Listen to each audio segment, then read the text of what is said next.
Caption close Washington, smoked pot? Want to go to war? No problem. As more states lessen or eliminate marijuana penalties, the Army is granting hundreds of waivers to enlist people who used the drug in their youth, as long as they realize they can't do so again in the military. The number of waivers granted by the active duty Army for marijuana use jumped to more than 500 this year from 191 in 2016.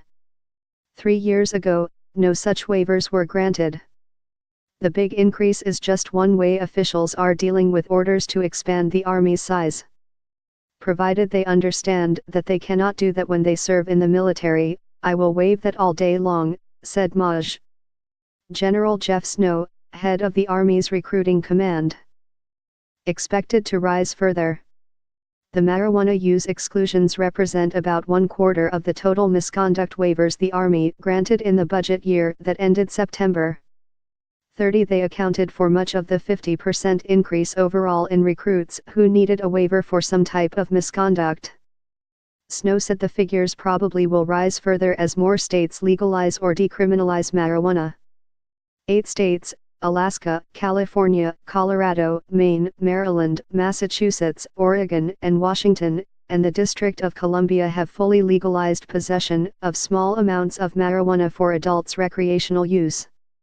An additional 13 states have decriminalized it, meaning possession of small amounts is considered the equivalent of a traffic citation or a low-end misdemeanor with no chance of jail. 29 states, along with Puerto Rico, Guam, and Washington, D.C., allow the use of medical marijuana. Army leaders have faced increased scrutiny in recent weeks amid worries in Congress and elsewhere about a decline in quality among new enlistees.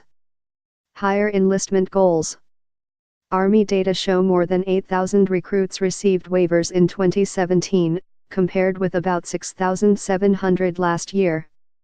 Most waivers concerned physical or mental health.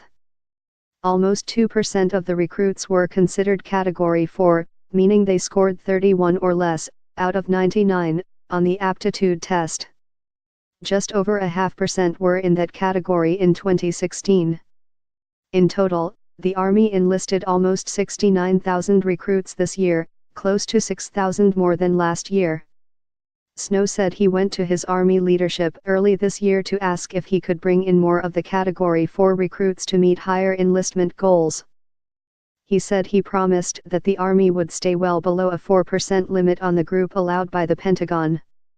Recruits who score lower than 31 on the test must meet specific criteria for the job they are requesting.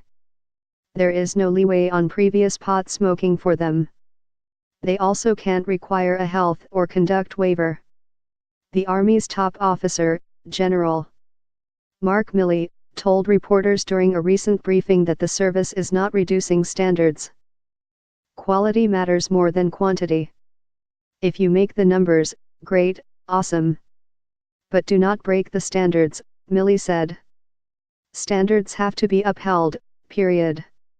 So if we come in at less than the ideal number, but we've maintained the standards, that's success.